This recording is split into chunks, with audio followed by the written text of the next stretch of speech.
Salut les hobbyistes, prêts pour une nouvelle petite séance de lore? Attention, aujourd'hui ça va piquer.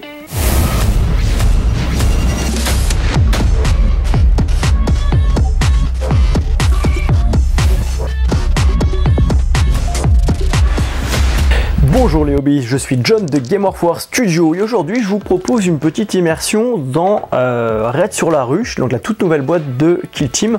Et j'ai fait une première vidéo pour vous parler un petit peu de l'ambiance de la campagne à proprement parler, de cette nouvelle boîte. Et là je vous propose de découvrir un petit peu le lore des Vespides, puisque ce sont les Vespides, les Aliétos, qui sont mis en avant dans cette boîte là. Et je me suis replongé dans tous les vieux codex que j'avais pour voir un petit peu l'évolution du lore. Voir un petit peu comment ça s'est développé, comment ils se sont développés et comment ils se sont alliés aux Tau. Alors pour ceux qui ne connaissent pas l'univers de Warhammer 40 000, les Tau c'est une race extraterrestre relativement jeune, mais par contre avec une technologie avancée. Ils n'ont pas de résonance dans le warp, donc en fait techniquement, alors je dis techniquement, attention, les pros du lore me tirez pas boulet rouge dessus, ils peuvent pas être possédés, voilà, par les démons, etc. Et ils font différentes sphères d'expansion pour conquérir la galaxie, l'univers, au nom du bien suprême, le Tova. Le Tova en fait c'est quoi? C'est une doctrine en fait communiste qui vise en fait à régir selon le mode de vie Tau l'intégralité des planètes. Donc à chaque fois qu'ils arrivent quelque part, il y a de la diplomatie au départ, ils sont organisés en castes. Alors c'est pas une vidéo qui va parler des Tau à proprement parler, encore une fois on va parler des Vespides, mais je fais une toute petite intro pour comprendre un petit peu pour ceux qui ne connaissent pas Warhammer 40 000 ou qui ne connaissent pas les Tau à proprement parler. Et donc ils arrivent, ils font de la diplo. Si la diplo ça fonctionne pas, de toute façon la diplomatie c'est juste le temps de trouver le moyen de trouver les failles de l'adversaire et de taper fort. Enfin, grosso modo, je vous ai fait un résumé de cours géopolitique. Et donc une fois que ils sont rentrés dans l'Empire, donc par diplomatie ou par en prenant des avoines, les races extraterrestres deviennent des alliés des Tau et combattent pour le bien suprême, au nom du bien suprême qui est la doctrine supérieure des Tau, la meilleure doctrine du monde. Alors fut un temps, j'ai fait une infidélité à l'empereur, d'ailleurs vous le voyez parce que j'ai le tout premier codex Tau et en fait dès que c'est sorti, d'ailleurs c'était mon ami d'enfance Loïc, dans un White Dwarf m'avait montré les Tau et j'étais tombé amoureux des Tau par leur schéma de peinture, l'originalité, le côté très asiate des Tau, très manga. Ils ont énormément de mecha et donc je suis tombé dans la propagande du bien suprême. Forcément j'y ai cru à un moment donné, ces conneries de bien suprême, en me disant les Tau c'est vraiment des gentils en fait, c'est les vrais gentils de l'univers, c'est pas l'impérium.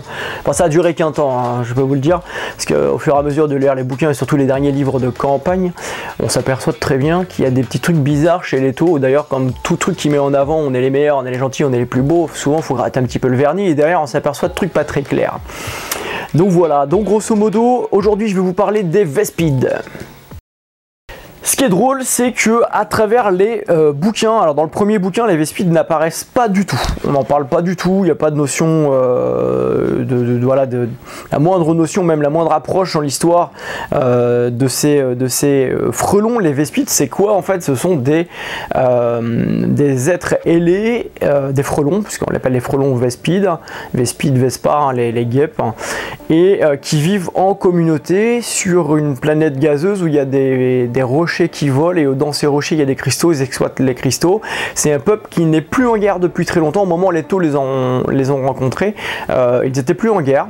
Et c'est pas un peuple suprémaciste dans le sens où, quand je dis plus en guerre, c'est qu'ils n'étaient plus en guerre entre eux. Alors, parce que très souvent sur une même planète, on a tendance à se foutre sur la gueule pour les richesses ou juste par ego ou parce qu'on n'aime pas la gueule du voisin. Mais là, c'est pas le cas.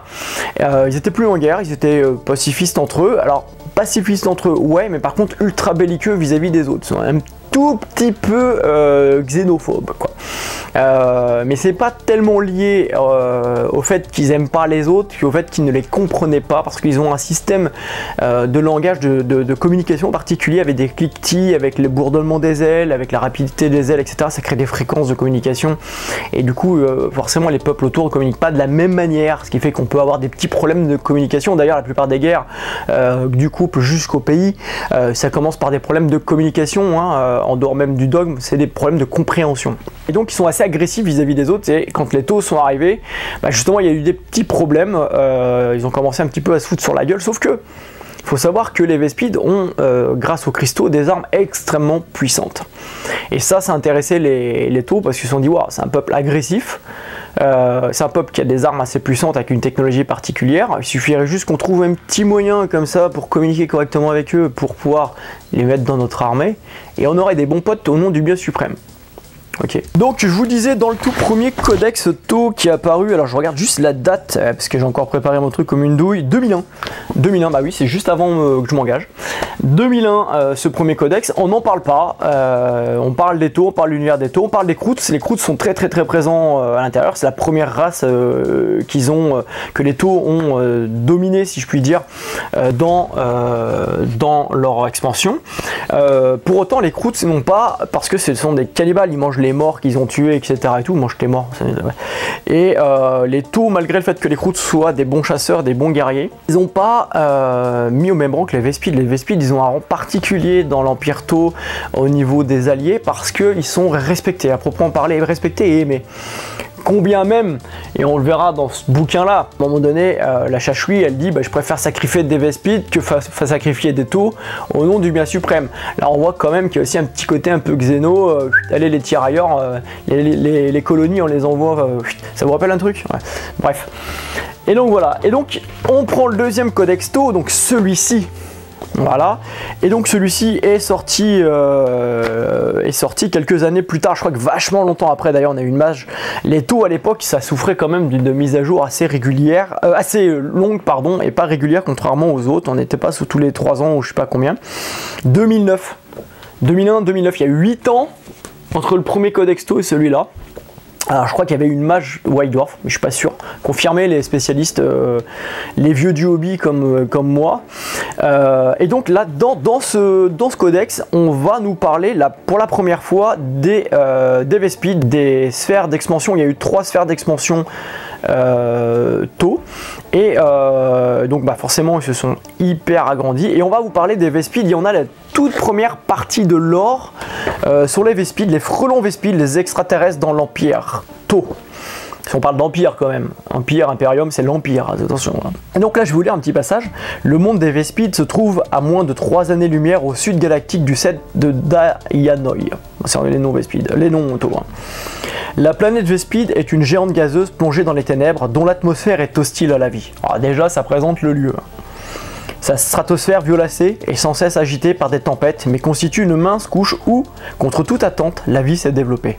Cette zone est constellée d'îlots de roches, c'est ce que je vous disais, des îles flottantes, et je parle pas du dessert, d'îlots de roches qui, grâce à des inclusions de gaz plus légers que l'air, flottent sur les courants violents de cette haute atmosphère. Chaque île a été érodée en sorte de stalactites à sommet plat, dont le cœur est creux comme une termitière. C'est là-dedans que ça vit, grosso modo. Les frelons Vespides ont évolué dans ce rude environnement et ils sont adaptés à sa mortelle atmosphère. Alors grosso modo, il y a un truc qu'on dit nous en survie, c'est que plus le milieu est hostile, plus la faune et la flore locale est hostile et agressive. Alors, par exemple, on prend le cas du désert. Dans le désert, les scorpions, c'est pas agressif de premier abord, hein, honnêtement. C'est pas, vous pouvez les voir circuler, etc. Mais si vous les attaquez, tout de suite ils vont attaquer. Ils vont pas chercher à comprendre. Et plus le milieu est difficile, plus le milieu devient rude et plus les créatures sont difficiles. Donc là, d'emblée, on voit qu'ils vivent dans un monde, il ou elle d'ailleurs, je sais pas si c'est des mâles ou des femelles. D'ailleurs, c'est pas précisé. Je vais lire ça après. On verra après si c'est précisé ou pas, parce que peut-être que j'ai sauté un truc. Bon, un petit point. Après vérif des services de l'Inquisition. Ouais, parce qu'en fait, chez les Tau, on trouve rien. Même eux, ils savent pas si ce sont des mâles, des femelles, des hermaphrodites, autres. Bref, on sait pas. Rien de rien. La plupart des informations qu'on va trouver en dehors des Tau sur les Vespides, ça va être dans les archives de l'Inquisition, Lordos, Xenos, la partie Deathwatch qui les ont affrontés le plus. Et on trouve rien non plus. On a plein de petites données intéressantes sur le fait qu'avec leur mandibule, ils arrivent à craquer les armures, que les dards, c'est pareil, ça perce les packs d'armure, notamment de la garde impériale. Donc il y a énormément de rapports en fait de batailles, de combats face aux Vespides qui sont apportés par la Deathwatch. Mais c'est tout, on n'a rien du tout sur leur leur nature, sexuée ou non. Donc grosso modo, soit c'est parce que Game Workshop considère que c'est la même chose que sur Terre, des frelons, les guêpes, etc. Tout c'est majoritairement des femelles avec une reine et puis des mâles de temps en temps pour permettre d'avoir fécondé, pour permettre d'avoir des nouvelles générations. Soit, parce que c'est quand même assez proche quand même, Vespide, frelons... Voilà. Soit on est carrément sur un truc complètement exotique et en fait ils se reproduisent pas du tout de la même manière que ce qu'on pourrait imaginer sur Terre, c'est-à-dire pas de mâle, pas de femelle, pas de truc hermaphrodite ou autre. Bref, c'est un truc qu'on ne connaît pas, qu'on ne maîtrise pas et que même les taux ils s'en foutent. Frelons Vespide ont évolué dans ce rude environnement et sont adaptés à sa mortelle atmosphère. Les ailes de chitine les portent, donc la chitine, la chitine, c'est un peu le truc des carapaces des scarabées, ils ont des ailes solides en fait, pas des ailes toutes fines. Leurs ailes de chitine les portent sur les vents froids et puissants alors que leurs griffes dures comme du diamant leur permettent de creuser la roche des stalactites aériens. Les frelons partagent leur espace vital avec une profusion d'autres formes de vie et la lutte pour la possession des îlots dérivants est âpre. D'autres espèces subsistent également dans les strates atmosphériques supérieures et inférieures. Donc on voit que déjà s'il y a d'autres petites espèces hyper agressives, on n'en parle pas plus que ça. Dans tout le lore, quand j'avais relu, on n'en parle pas plus que ça.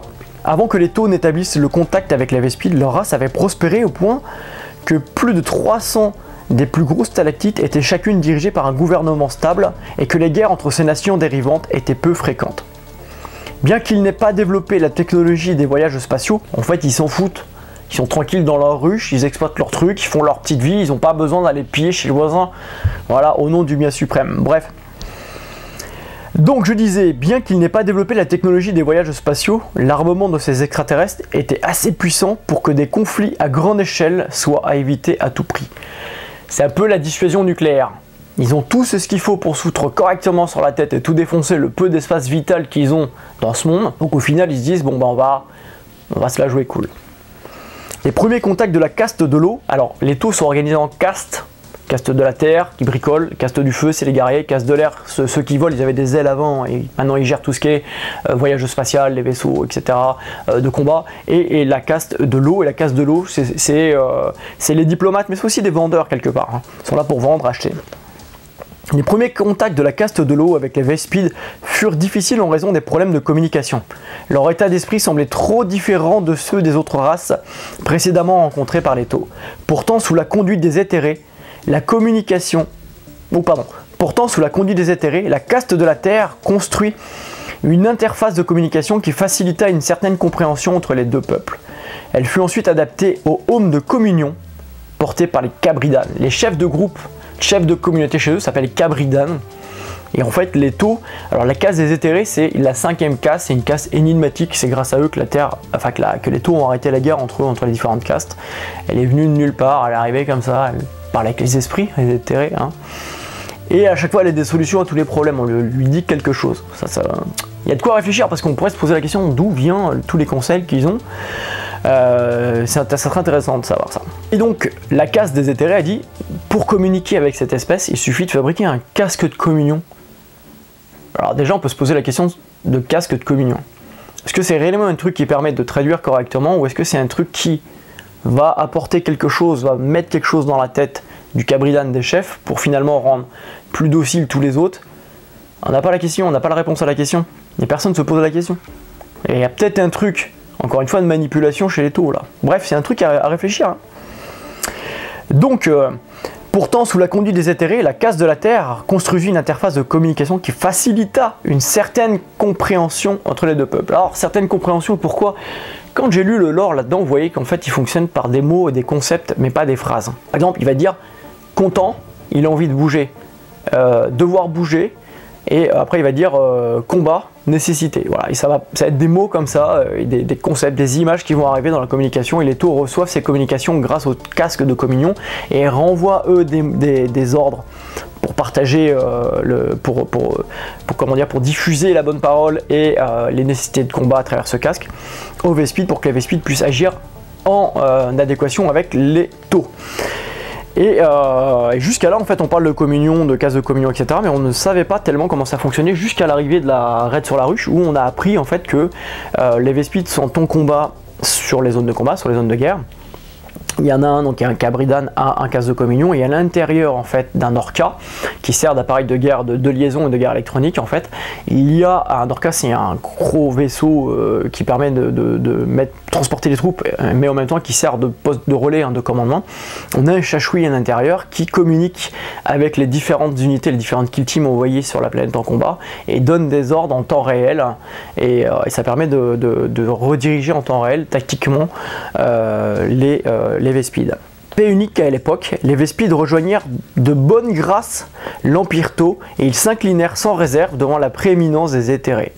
On murmure bien qu'aucune preuve n'ait été avancée, que leur acceptation est liée au fait que tous leurs chefs de leur peuple portent des masques interfacés offerts par les Tau.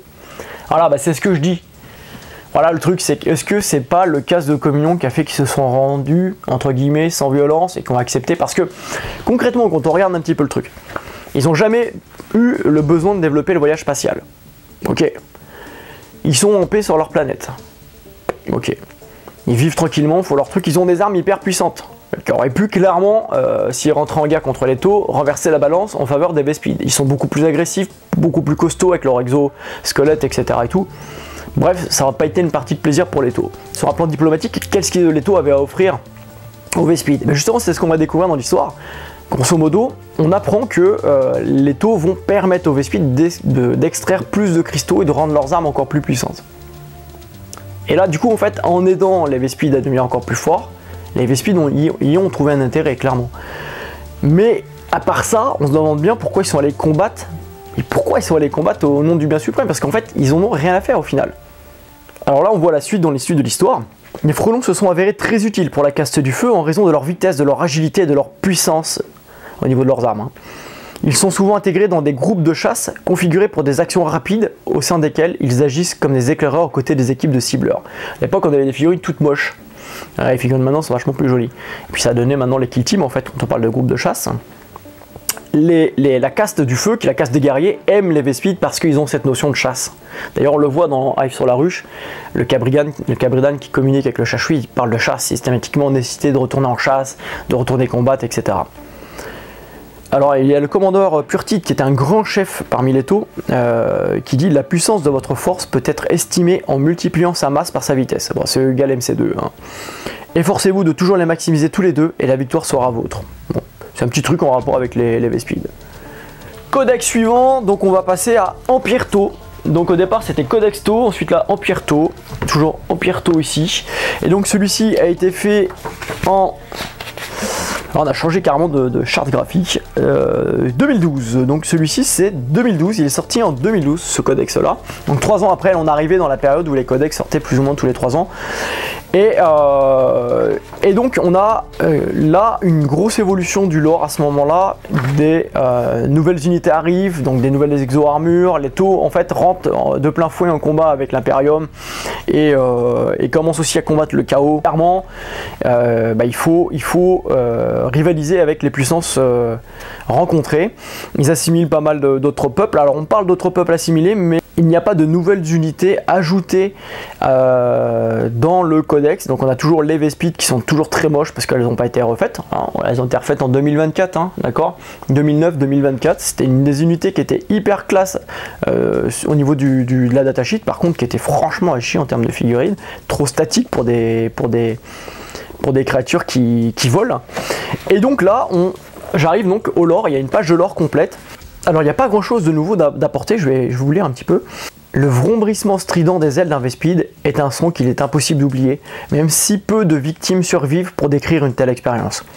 En effet, ce bruit survient quelques secondes à peine, ça fait un peu le bruit des drones pour ceux qui connaissent, à peine avant que les éclateurs à neutrons, c'est les armes que je vous disais avec les cristaux, les éclateurs à neutrons libèrent des tirs dévastateurs. On parle d'éclateurs à neutrons, je sais pas si vous avez vu le Mandalorien, son arme d'épaule, quand il tire ça fait pouf, ça plus rien après. C'est la même chose, hein. C'est un truc qui tire et pouf, vous êtes vaporisé comme de la poussière.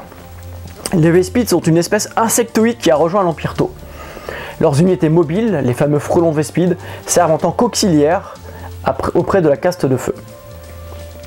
La vision de Vespide et les Adetto est étrange car ces deux espèces sont d'apparence radicalement différentes. Les Vespides sont capables de voler et quand ils le font, leurs ailes chitineuses battent si vite qu'elles forment une image brouillée. En fait on les voit pas en fait, c'est comme s'ils avaient un camouflage optique.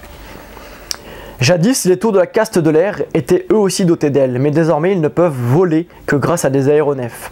A l'instar des guerriers de feu, les Vespides portent des protections segmentées, mais celles-ci ne sont pas le fruit d'une technologie avancée, car il s'agit plutôt d'un exosquelette renforcé.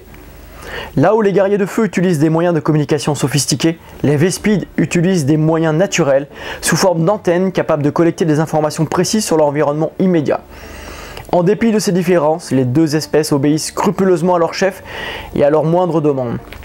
Alors ça c'est un élément qui est important, on apprend que les Vespides sont vraiment très disciplinés au final, ils ne sont pas bordéliques un peu comme les Kroots et répondent vraiment aux ordres, aux moindres ordres de leur chef, et comme leurs ordres sont soumis, enfin que leurs chefs sont soumis via le casque, les Cabridanes sont soumis grâce au casque de communion auto, ben, finalement en fait on retrouve un truc hiérarchique très structuré, très, en fait très à la japonaise quelque part. Hein. On nous reparle un petit peu dans tout ça, de la manière dont ils ont été mis dans l'Empire, et là on apprend que c'est sur ordre des éthérés que la casse de feu, donc ça on le savait, hein. Mais là la manière dont c'est tourné, alors je sais pas si c'est lié à la traduction ou pas, j'ai pas le codex en anglais, c'est qu'on a l'impression en fait que c'était une volonté très forte des éthérés d'intégrer les Vespides, et donc c'était un ordre, il fallait trouver tout de suite la solution et fournir les appareils de communication qui facilitèrent grandement les échanges entre les deux races. Des versions plus évoluées furent rapidement mises au point et aboutirent au home de communion porté par le Cabridan. Cette avancée décisive permit l'intégration des Vespides à l'Empire Tau. En effet, tous les Vespides accueillirent avec joie cet événement et se soumirent sans discuter à l'autorité des éthérés. Ils acceptèrent de fournir des auxiliaires et des cargaisons du précieux cristal poussant sur la planète Vespide en échange de la technologie de l'armement des Tau. D'aucuns disent qu'il existe un lien caché entre l'acceptation sans condition des Vespides de l'annexion de leur monde d'origine à l'Empire Tau et les homes de communion qui ont été offerts à leur chef, même si nulle preuve irréfutable n'a jamais été apportée. Et encore une fois, je vous dis, mais pourquoi ils ont accepté finalement de se battre? Ils étaient tranquilles chez eux. Donc là, il y a Anguille sous roche, je vous le dis, moi, le bien suprême, il y a un truc qui se cache derrière. Donc, au combat, ils sont vraiment très très utiles en fait, les Vespides, parce qu'ils fournissent une mobilité et une agressivité que les autres espèces n'ont pas, et surtout en fait ils sont hyper disciplinés, ils ont l'esprit de la ruche en fait, sans parler des tyrannies, mais c'est-à-dire qu'ils ont un esprit en fait communautaire extrêmement poussé qui correspond au Tova, donc au bien suprême, et ce qui fait que c'est quand même relativement en adéquation avec les Tau, contrairement aux Kroots où ils sont plus sauvages, plus indisciplinés, et en plus ils mangent leur mort, etc. C'est pour ça que les Vespides sont appréciés et respectés. Au combat, les Vespides rejoignèrent souvent les cadres mobiles et remplissent le rôle d'éclaireurs. On apprend que c'est toujours la même chose, c'est le même texte qui est repris mais un peu remanié. De par leur talent et leur comportement exemplaire, les Vespides reçoivent régulièrement des louanges des 5 castes, ce qui n'est pas forcément le cas des Kroots et de leurs coutumes plus discutables. Mangez vos morts, quoi. Voilà. Alors le lore n'avait pas tellement évolué jusqu'à là où donc jusqu'à Raid sur la Ruche, donc la nouvelle boîte de Kill Team, et on a deux points de vue. On a le point de vue des Tempestus d'un côté, donc de l'Imperium, et on a le point de vue des Tau, et on voit comment ça se passe du point de vue des Tau, et on voit que les Tau, donc le Shashui qui commande, il est à l'intérieur du vaisseau et donc de l'Orca, et donne ses ordres et communique tant bien que mal avec les Vespides en essayant de les diriger sur place. Et alors il y a des choses intéressantes parce qu'on apprend clairement que qu'elle préfère sacrifier des Vespides à des Tau. C'est clairement dit dans le texte, et c'est ça qui est drôle, c'est qu'en fait c'est la première fois qu'on voit ce petit côté un peu suprémaciste du Tau dans une histoire, et on voit clairement que tout le monde n'a pas la même valeur dans l'Empire Tau.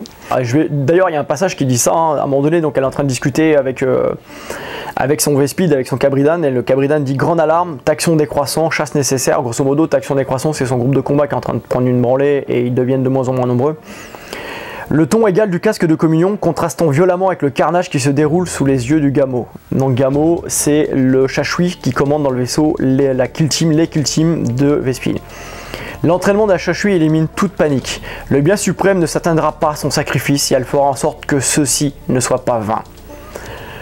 Et là, ouais, concrètement, se dit, bon bah voilà quoi, il y a des sacrifices, bah tant pis, vaut mieux les perdre que rester comme ça, quoi. Ensuite, donc on va nous parler, il y a un passage plus spécifique sur les frelons Vespides, et on va nous parler de leur physiologie. Alors on parle vraiment de alors tout ce qui est dans ce livre-là, ensuite on va nous parler des frelons Vespides à proprement parler, et ce qui est intéressant dans ce livre de campagne, de ce livre d'extension, c'est précisément qu'on va nous parler de la physiologie en fait, un peu plus détaillée des Vespides, chose qu'on n'avait pas forcément avant, parce que tout le reste c'est ni plus ni moins la même chose. Il nous parle qu'il y a une télépathie, ils ont une télépathie collective, que les cavités thoraciques émettent des émissions de phéromones, etc., que les biologistes de la caste de la Terre considèrent que ça leur permet de communiquer entre eux en fonction de leur état en fait émotionnel, etc. Ils évacuent de leur corps, ils émettent en fait des phéromones, et tous les autres comprennent ce qui se passe et ils réagissent tous en fait avec un seul esprit. C'est pour ça que je parlais d'esprit de la ruche.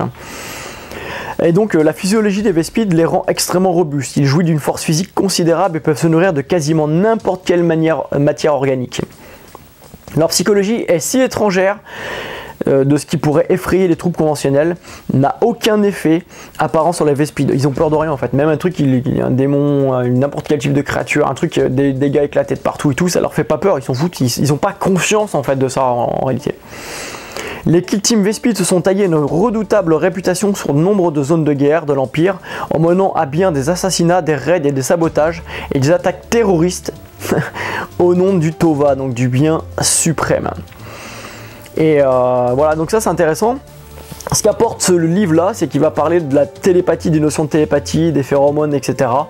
Dans leur manière de communiquer. Et on apprend aussi qu'ils ont finalement pas conscience quelque part du danger à proprement parler, parce que ils communiquent tous les uns les autres, ils prennent conscience d'un truc et ils foncent, ils n'ont pas peur en fait, grosso modo, au nom de la ruche. Et donc du coup ça rejoint quand même pas mal l'esprit du bien suprême. Au niveau de la physiologie, je continue, ils ont une acuité sensorielle qui est vraiment très développée. Les Vespides adultes ont 6 yeux divisés en 3 paires distinctes. Les recherches de la caste de la Terre suggèrent que la paire supérieure perçoit le rayonnement ultraviolet, voire au-delà. La paire médiane équivaut aux perceptions visuelles des taux, donc en fait la vue classique, et la paire inférieure perçoit probablement l'infrarouge. Leur vue est secondée par des aptitudes perceptrices encore mal comprises des antennes placées de chaque côté du crâne des Vespides. Coloration des taxons. Les taxons, c'est les groupes finalement, les groupes génétiques, les lignées génétiques. Les Vespides ont de nombreuses nations. Au sein de celles-ci, certaines teintes semblent prédominer et associées aux différents motifs comme des taches ou des rayures qui donnent ce qu'on appelle des taxons. Certains taxons sont particulièrement connus pour leurs caractéristiques physiques ou mentales prononcées. Les taxons ailes de feu, par exemple, à la livrée orange et noire, fait montre d'une férocité équivalente à celle du Set Viorla. Et là, il y a une petite bourde dans le fluff. Pourquoi? Parce qu'en fait, donc là c'est la couleur orangée en fait qu'on a en bouquin, mais quand on lit le fluff, en fait, on apprend que les Vespides qu'elle utilise s'appellent les flammes du néant.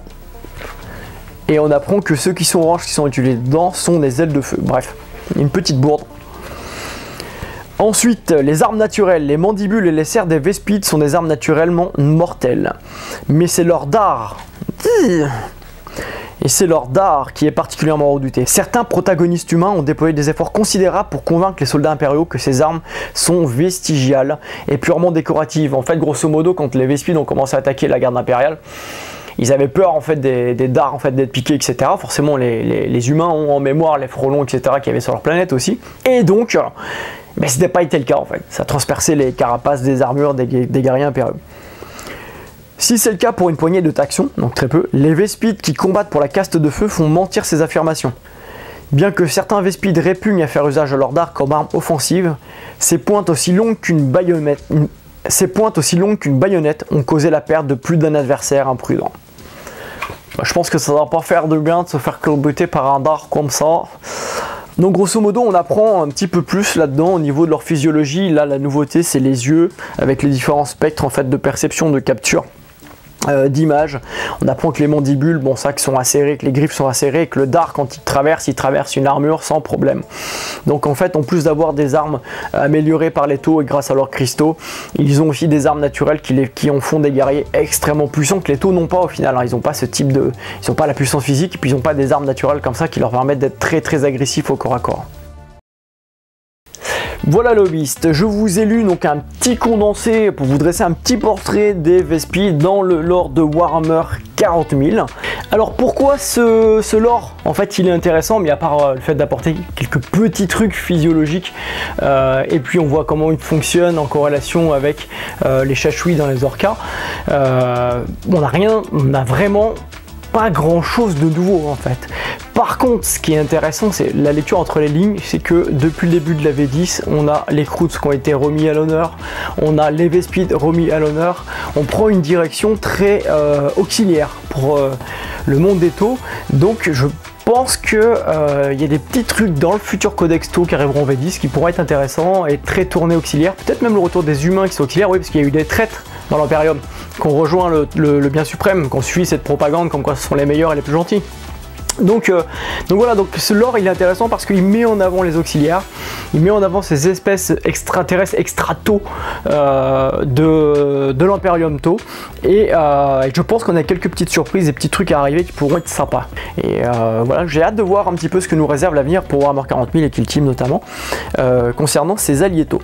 Et ce qui est intéressant aussi, c'est qu'on s'aperçoit que au fur et à mesure de l'évolution du lore, c'est que tout n'est pas blanc ou noir chez le Tau, c'est assez nuancé, on l'a vu notamment avec Farsight, avec la campagne, notamment la dernière campagne qu'il y a eu au niveau de Farsight, mais là on voit clairement que les Tau n'hésitent pas à utiliser les autres espèces un petit peu comme de la chair à canon, et au nom du bien suprême c'est excusable, ça passe. Donc ça nuance vachement le côté gentil, tout mignon, petit côté un petit peu kawaii du Tau. En fait ils colonisent des planètes, ils se débrouillent pour les faire adhérer au bien suprême en les manipulant d'une manière ou d'une autre. Et au final, ils s'en servent comme chair à canon pour sacrifier moins de Tau, parce que les Tau ils aiment pas le corps à corps, ils aiment pas trop perdre des gens, c'est pour ça qu'ils ont des exo-armures puis ils utilisent des alliés. Et au nom de leur dogme en fait, au nom de leur bien suprême, et c'est là la question, on se dit, le bien suprême, est-ce que cette idéologie communiste que développent les Tau, que partagent les Tau, est si bonne que ça, dans la mesure où finalement on sacrifie d'autres vies parce qu'on considère qu'il y a des espèces qui sont inférieures à d'autres. Voilà, c'est le truc. Et encore une fois, la question du comment se fait que les Vespids qui grosso modo avaient tout, étaient heureux sur la planète, ont accepté l'air de rien après le casque, de rentrer dans l'Empire Tau, de combattre pour l'Empire Tau, de sacrifier des vies pour l'Empire Tau, au nom du bien suprême. Voilà, donc là il y a un petit truc, il y a une petite anguille sous roche qui est intéressant de soulever. Voilà les hobbies, j'espère que cette vidéo vous aura plu. Si c'est le cas, laissez-moi un pouce vers le haut, c'est important pour le référencement, et partager nos activités. N'hésitez pas à vous abonner si ce n'est pas déjà fait. Si vous voulez soutenir la chaîne, commandez-vous figurines chez Figurines et Hobbies et mettez le code GamesOfWar, on bénéficiera de 5% en retour. Ou allez sur notre petit Tipeee, j'ai une vraie préférence pour la commande dans la boutique et je trouve ça vraiment mieux. Et voilà, et en attendant, je vous dis à bientôt les hobbyistes.